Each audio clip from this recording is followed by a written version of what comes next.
One time when we moved from Tennessee to Oklahoma, we had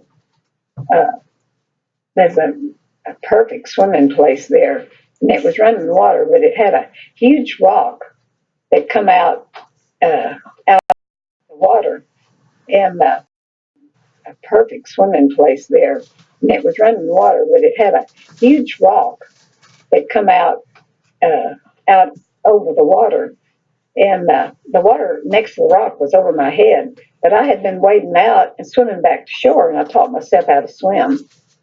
And so I got down and got in the water first, and when they came down, I was swimming across some water that was over my head, and there was hollering for my brother, "Hurry, Helen's in the water over her head, and get her out." And he wasn't going swimming. He had on his dress clothes, fixing to go on a date. And he just come down there and leaped off in that water, and had on his new shoes and his Sunday clothes, and his hat went floating off across the water. And he drug me to the bank, and I was all the time I was saying, "I can swim. I'm swimming. I can swim." And so he got mad at me, and I hadn't done anything. I was just in swimming, and he got mad at me, and mother got on to me for going out in the water over my head. And of course, I was the youngest one in the family, so they kept on overprotecting, I guess, me. But it ruined his clothes, his new shoes and all.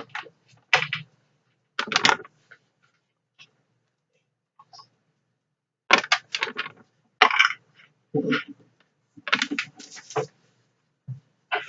horses!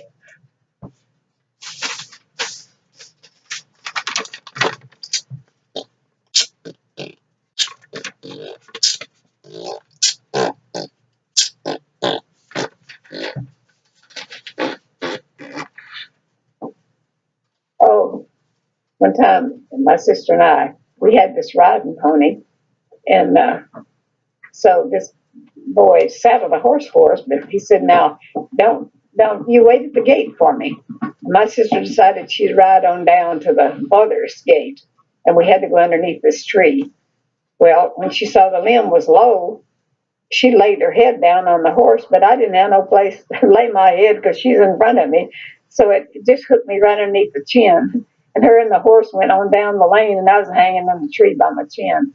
Like to scared that man to death that saddled the horse for us. He said, "From now on, you cannot ride the horses unless I'm with you." Lay my head because she's in front of me. So it just hooked me right underneath the chin. And her and the horse went on down the lane, and I was hanging on the tree by my chin.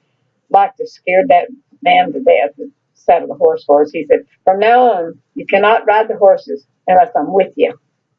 And so Elsie kind of blamed me, and I had nothing to do with it. I didn't have no place to go, and she rode underneath that limb and left me hanging up there.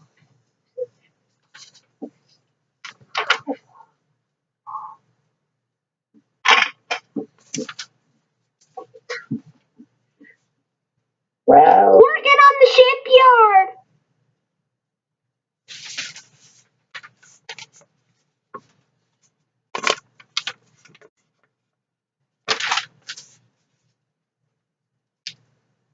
I am working in the shipyard to win the war.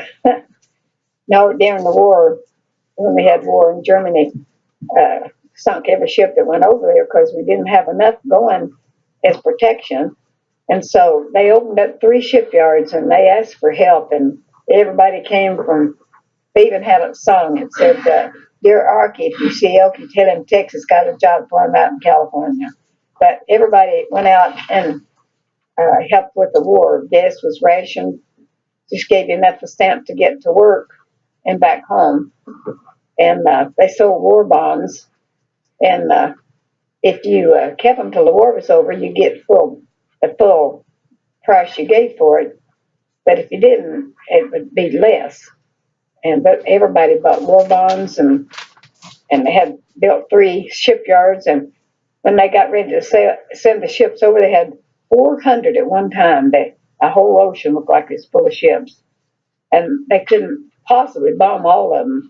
And so when they landed over there, they had enough ships that They just swarmed it. They had their cannons built underground along the coast, and when the ship would come, they'd sink it before it even got near. And anyway, then they had enough. They swarmed the beach and bombed all the uh, bomb shelters they had up there, where they're shooting their bombs out, sinking the ships. And they bombed them where it left a hole. You could have set two houses down, one on top of the other, and the hole was so deep. But they bombed all the bunkers that they had there, and that way the ships could just come right on in. And so we had 400 ships, and they all landed and just swarmed across Germany and took it. But my brother-in-law said it was really bad because he said they had been bombed so much that they was bombed so much that all the trees just looked like stumps with limbs sticking out of them. But anyway, he was over there, and they went then and went from house to house until they got all the soldiers captured. And he said the German people themselves was really nice, friendly people.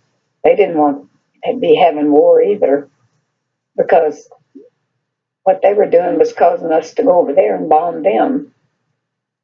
But anyway, we won the war, and I've always come back home.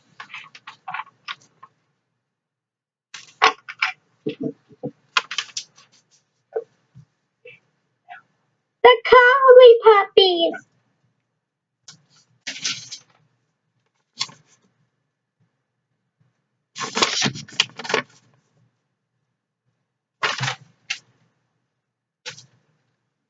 What is that? I said the collie puppies. Oh, is that a cup?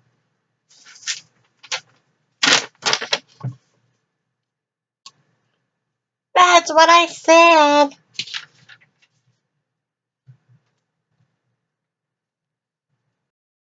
What is that? I said the collie puppies. Oh, is that a collie puppy that I trained?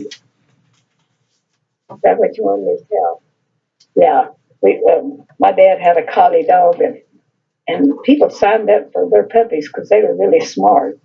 And of course, I was about 8 years old, and I enjoyed playing with them. And we had dug a cellar and had a mound of dirt there, and it had a kind of a pipe going up with the top slowed down. It looked like a pulpit. So I told that one dog to whoop. I said, "You can be the singer," and I put him up there, and he'd go yip yip yip yip yip yip. And he'd come down up with us, and I said, "You go up there and preach." And he'd go up there and go roar roar roar roar. And by the time the people got the puppies, I had most of them trained, and they were smart. You could just tell them what to do and show them, and they'd do it. They never forgot it either. But I did something really mean. I'd say, "Get up on there and sing." And mother had an open barrel there. She'd been catching rainwater in. And so I said, "Get up on that." And of course, he just thought it was a barrel with a bottom on it. He jumped in there and plunged down that water. And I got him out, but boy, he didn't come and do what I told him to do for a long time after that. He didn't want nothing to do with me. And I kept saying, "Well, I told you, I'm sorry." But he made me sorry. He made me plenty sorry before he made up with me.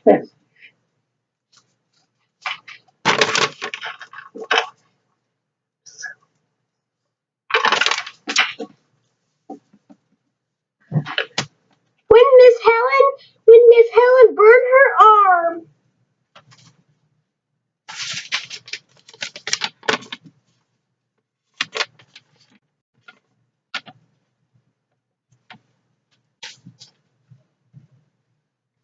When I burned my arm and my hand, it was my left one.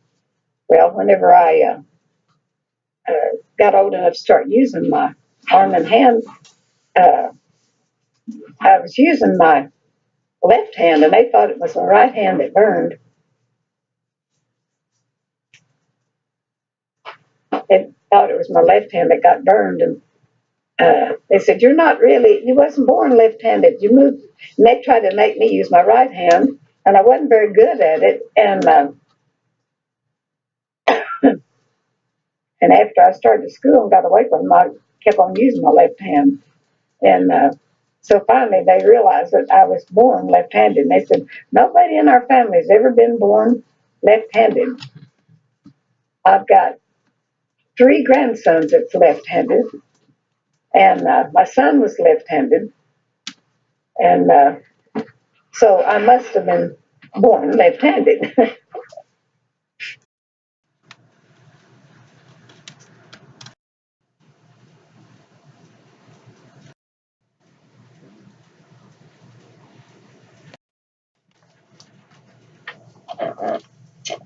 What's that?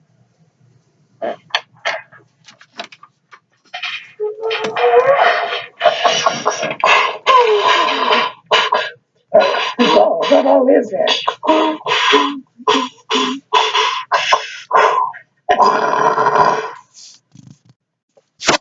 A Raymond Alexander production.